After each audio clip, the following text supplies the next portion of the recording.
In this lesson, we are going to look at typical problems based on your RLC series circuit. Okay.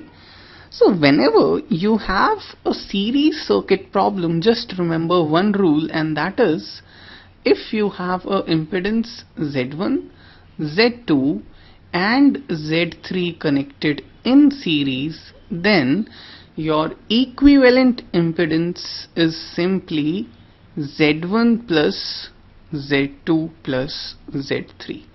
Okay, so if you're having a voltage source around over here and you need to find out the current flowing through this circuit, then all you need to do is find out your equivalent impedance, that is Z1 plus Z2 plus Z3, and then your current flowing through this circuit would simply be your voltage upon your net impedance, which is Z1 plus Z2 plus Z3. Okay, that's the only rule that you have to remember in solving a series AC circuit problem.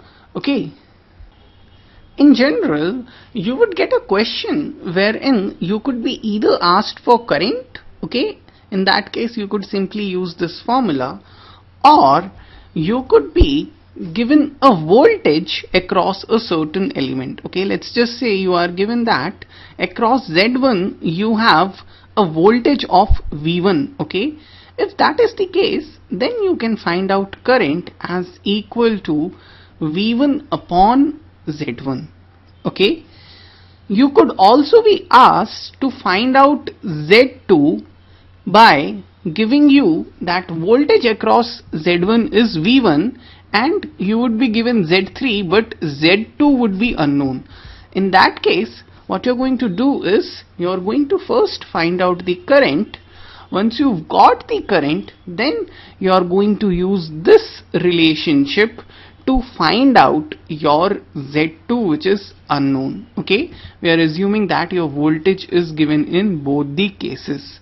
Okay, let's look at few examples to understand how we are going to solve problems based on a RLC series circuit. Okay, so basically you are looking only at this equation to solve your problems, or in general a equation of this type. Okay, over here we have a coil which is connected in series with a non-inductive resistance. Okay, these are connected across a 230 volts 50 hertz supply. Just remember, all the values that are given in AC questions are RMS values. Okay, so this is RMS value of voltage, this is the frequency. You are also given that current flowing in the circuit is 7.5 amperes and voltage across the coil and resistance is 180 volts and 110 volts respectively. Okay, you are supposed to find out the reactance and impedance of the coil. Okay, just look at the wordings over here. You are supposed to find out the reactance and impedance of coil. Okay, a coil in general should only have a reactance. Okay, a coil is having a reactance of j omega L, but question is asking you to find out the impedance of the coil as well.